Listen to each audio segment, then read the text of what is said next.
Welcome! In this video, we will discuss what it means when an alarm occurs on an EPIC Series 2 battery cabinet and how you can troubleshoot its cause. If your EPIC Series 2 battery cabinet gives you an alarm, there are various indicators. Let's consider what you should see if you are physically at the cabinet.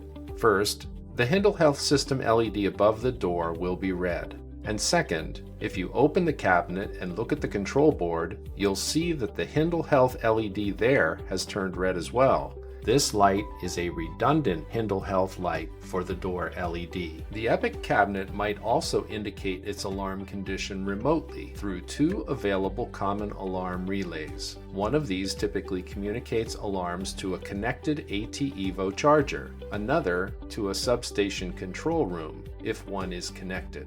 Notice in this case that the charger is connected to the EPIC cabinet's control board at input 3, so the alarm condition on the charger that we initiated by conducting a lamp test will activate the LED at input 3 and the cabinet's common alarm, and show up on the charger as console alarm or cabinet alarm. Let's say that you see an alarm through one of these possible indicators. What exactly could be causing it? There are two main reasons for a battery cabinet alarm. Number one is fan failure, and number two, an external device connected to the battery cabinet is in an alarm state. How will we know when an alarm is due to a fan failure? There are two LEDs on the battery cabinet control board that are related to the fan. The fan fail LED indicates that the fan failure circuit is activated, so at least one fan within the battery compartments of the cabinet has failed. Toggling the SW2 switch to on is a way that we can identify the failed fan.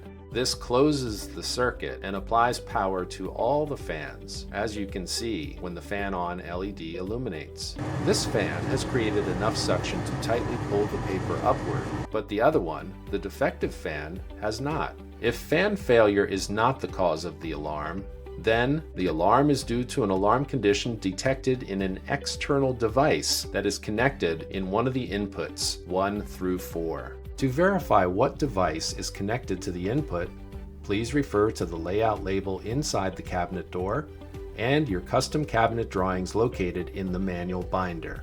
As a user, you control which external devices are connected to these inputs and which device conditions activate an alarm, so we cannot cover all possible scenarios. However, the LED for the device which has an active alarm will be lit. Let's look at some common device connections to demonstrate what you might see when these inputs alarm, and how this information can be used to correct the problem.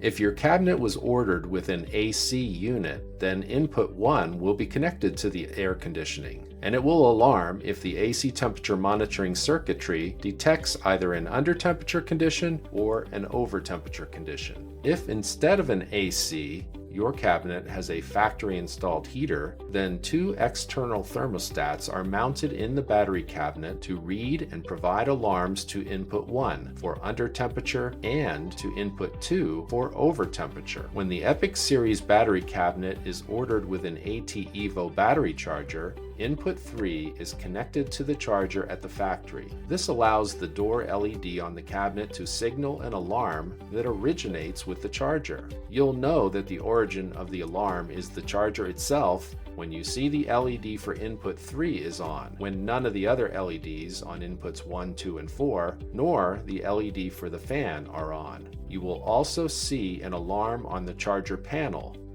Typically, when a hydrogen detector is installed in the EPIC battery cabinet, it is connected to input 4. It will indicate that a 1% hydrogen concentration has been reached in the battery bays. Usually, we also set the link 4 dip switch in SW3 to on. This links input 4 to the battery bay fans so that they will automatically turn on and start removing hydrogen when input 4 has alarmed. Another question you might have is, after I've gotten an alarm from my EPIC battery cabinet, is there anything I need to do? The answer depends on if your cabinet is set to have any alarms latch. You can tell if they are set to latch by looking at the setting for each input at SW3. If any of the switches for latches 1 through 4 are set to on, the respective alarm will latch. Latching is a user customizable function. In this example, latch 1 through latch 3 are set to on, so input 1 through input 3 will latch. So when any alarm for any of these inputs activates, even after the condition has been corrected, the alarm remains. We need to use the alarm reset button to reset the latched alarms. To briefly recap, we have learned that either a fan failure or an alarm condition on one of the 4 user customizable device inputs can cause an alarm on the Epic Series cabinet, and how we can use the LEDs for each of those to troubleshoot the exact cause. That concludes our video. We appreciate you watching and hope that you found it useful. If you have questions or feedback, please reach out to HindlePower through the contact form on our website or to get assistance from our technical service team. We would love to hear from you. Have a great day.